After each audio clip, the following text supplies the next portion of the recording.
Congress party అధికారంలోకి వచ్చినప్పటి సంది ఇరాం లేకుండా తిరుగుతున్నారు కదా మన సీఎం రేవంత్ సారు. అట్లనే అందరు మంత్రులు ప్రజలకే పోయి అలా సమస్యలు ఏందో తెలుసుకుంటున్నారు.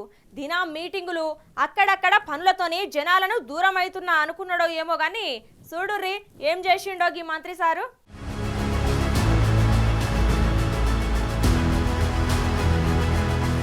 కాంగ్రెస్ పార్టీ అధికారంలోకి వచ్చినప్పటికెళ్ళి ఒక దిక్కు ముఖ్యమంత్రి మంత్రులు చక్కా పనులు చేస్తుంటే ఇంకో దిక్కు 6 గ్యారెంటీలు 100 దినాలల్లా ప్రజలకు అందాలే అని ఒక్క పూట కూడా ఇరాం లేకుండా పనిచేస్తున్నారు. ప్రజలలో కూడా వచ్చిన 2 నెలలకే ఇవన్నీ చేస్తుంటే ఇక ఈ 5 సంవత్సరాల అధికారంలో ఉంటే మమ్మల్ని ఎంత మంచిగా చూసుకుంటారు అని గట్టి నమ్మకం మీదనే ఉన్నారు. వీళ్ళ పనులు చూసి ప్రతిపక్షంలో కూర్చున్న బీఆర్ఎస్ పార్టీ లీడర్లే కాముగా అయ్యి కరెంట్ షాక్ కొట్టిన లెక్క అవుతున్నారు. ఇక చేతి పార్టీ అధికారంలోకి వచ్చిన కాంచి లీడర్లందరూ జనాలనే ఎక్కువ తిరుగుకుంటా వాళ్ళ సమస్యలను తీరుస్తున్నారు. ఇగో ఇప్పుడు మినిస్టర్ పొన్నం సారు ఏడుకో పోతున్నాడు చూడురే.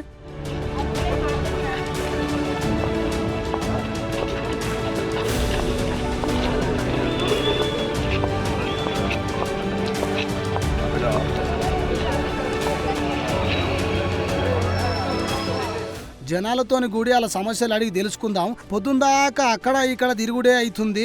జర పొద్దుగాల అయితే ప్రజల మైండ్ అట్లనే నా మైండ్ కూడా ఫ్రెష్గా ఉంటది అనుకున్నాడో ఏమో గాని జనాలతోని మార్నింగ్ వాక్ చేస్తున్నాడు సారు.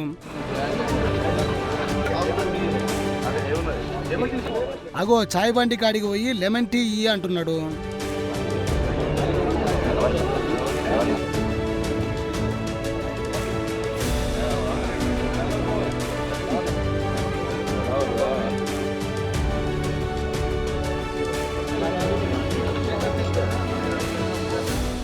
నాకు మంత్రి పదవి ఉందని అహంకారం లేకుండా సాధారణ మనిషి లెక్కనే తిరుక్కుంటా అలా మంచి చెడ్డలు అరుచుకున్నాడు సారు. ఇక అసలు ముచ్చట ఏంటంటే సిద్దిపేట జిల్లా హుస్నాబాద్ మున్సిపల్ పట్టణంలో మార్నింగ్ వాక్ లో పాల్గొన్నాడు మంత్రి పొన్నం సారు.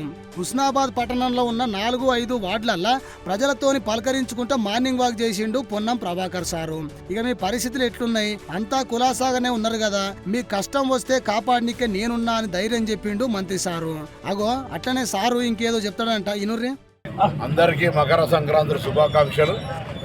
ఈ సంక్రాంతి పండుగ పూట అందరి ఇండ్ల ముందు రంగురంగుల ముగ్గులు వేసుకుంటూ ఆనందాలతో గడుపుకుంటున్న ఈ సందర్భంగా పాడి పంటలతో రైతన్నలంతా సమృద్ధి వర్షాలతో సుఖ సంతోషంతో ఉండాలని ఆ భగవంతులందరినీ ప్రార్థిస్తూ అందరికీ హృదయపూర్వకంగా మకర సంక్రాంతి శుభాకాంక్షలు. అందరికీ శుభం జరగాలని కోరుకుంటాం.